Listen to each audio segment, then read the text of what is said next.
படம் இங்கே பழமொழி எங்கே, படம் இங்கே பழமொழி எங்கே. பழையனூர் மாந்தோப்பில் செல்லம்மாள் என்ற ஒரு கிளி இருக்கு. அதை நாங்கள் பழமொழி கிளி என்று தான் அழைப்போம். கிளியை மாங்காய் பறித்து போடச் சொல்வோம். வாங்க பழையனூர் மாந்தோப்பிற்கு செல்வோம். செல்லம்மா செல்லம்மா, நான் பிரபு வந்திருக்கேன். ஓ பிரபுவா, நன்றாக இருக்கிறாயா? ஓ, நான் நன்றாக இருக்கிறேன். உன்னை பார்த்துவிட்டு மாங்காய் பறித்து செல்லலாம் என வந்தேன். நான் காட்டும் படத்திற்குரிய பழமொழியை கூறினால் நானே உனக்கு மாங்காய் பறித்து தருகிறேன். பழமொழி என்றால் என்ன செல்லம்மா? பழமொழிகள் என்பவை நம் முன்னோர்கள் தங்கள் அனுபவத்தின் மூலம் உணர்ந்து கூறிய மொழிகள். பழங்காலம் முதற்கொண்டே பழமொழிகள் வழக்கிலிருந்து வருகின்றன.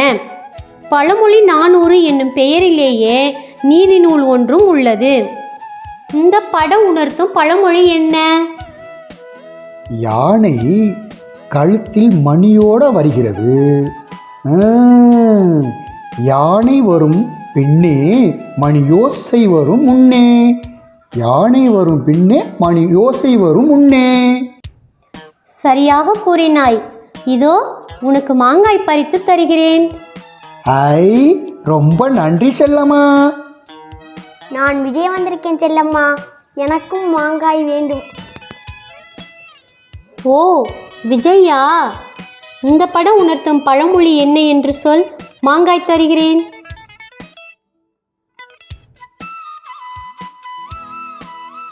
இக்கரைக்கு அக்கறை பச்சை, இக்கரைக்கு அக்கறை பச்சை. நன்று, சீக்கிரமாக விடை கண்டுபிடித்து விட்டாயே. இதோ உனக்கு மாங்காய். கனிமொழி, ஏன் அமைதியாக நிற்கிறாய்? உனக்கு மாங்காய் வேண்டாமா? இந்த படம் உணர்த்தும் பழமொழி என்னவென்று சொல் பார்க்கலாம்.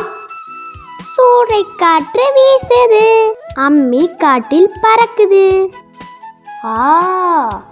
ஆடிக்காட்டில் அம்மியும் பறக்கும். அழகாக கூறினாய். இதோ மாங்காய், வாங்கிக்கொள். என் நண்பன் முகமது வந்திருக்கான் செல்லம்மா.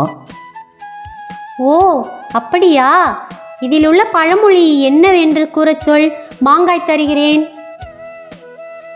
4 அடிகள் பாடல் கொண்ட நாலடியார், 2 அடிகள் பாடல் கொண்ட திருக்குறள். எனக்கு தெரியும், கூறுகிறேன். ஆளும் வேலும் பல்லு குருதி, 4ம் 2ம் சொல்லு குருதி. மிகவும் அருமை. நான் உனக்கு மாம்பழமே தேடி பறித்து தருகிறேன். யார் பேசுறது? தேனிசையா? இதில் என்ன பழமொழி இருக்கு சொல்லேன், உனக்கு பறித்து தருகிறேன். காற்றுள்ள போதே தூற்றிக்கொள், காற்றுள்ள போதே தூற்றிக்கொள். கண்ணிமைக்கும் நேரத்தில் கூறிவிட்டாயே. இதோ மாங்காய், வாங்கிக்கொள். பழமொழிக்கிளி, எனக்கு மாங்காய் இல்லையா? யாரு என் செல்ல பெயரை சொல்லி கூப்பிடுவது? செல்வியா? இதன் பழமொழியை கூறு, மாங்காய் தருகிறேன். அகல உழுவதை விட ஆழ உழுவதே மேல். மிக்க மகிழ்ச்சி. இதோ உனக்கு மாங்காய், பெற்றுக்கொள். மேலும் சில பழமொழிகளை பொருத்தமான சொல்லை கொண்டு பழமொழியை நிறைவு செய்வோமா? யானைக்கும் அடிசருக்கும் விளையும் பயிர் முளையிலே தெரியும். 5ல் வளையாதது 50ல் வளையாது. ஆத்திரக்காரனுக்கு புத்தி மட்டு, ஆழம் தெரியாமல் காலை விடாதே. அகல உழுவதை விட ஆழ உழு. 5ல் வளையாதது 50ல் வளையாது. அளவுக்கு மிஞ்சினால் அமிழ்தமும் நஞ்சு. குற்றம் பார்க்கின் சுற்றம் இல்லை. இளமையில் சோம்பல், முதுமையில் வருத்தம். நானும் சில பழமொழிகளை கூறட்டுமா? ஒண்டிக்காரன் பிழைப்பும் வண்டிக்காரன் பிழைப்பும் ஒன்று. சும்மா கிடந்த சங்க ஊதி கெடுத்தேன் ஆண்டி. கேட்டதையெல்லாம் நம்பாதே, நம்பியதெல்லாம் சொல்லாதே.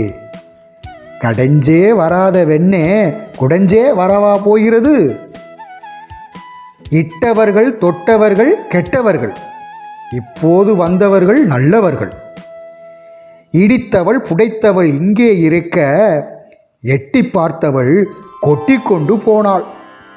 கர்மத்தினால் வந்தது தர்மத்தினால் தொலையட்டும். கரும்பும் எள்ளும் கசக்கினால்தான் பலன். இப்பாடத்தில் நாம் கற்றுக்கொண்ட பழமொழிகளை குறிப்பேட்டில் எழுதுவோமா?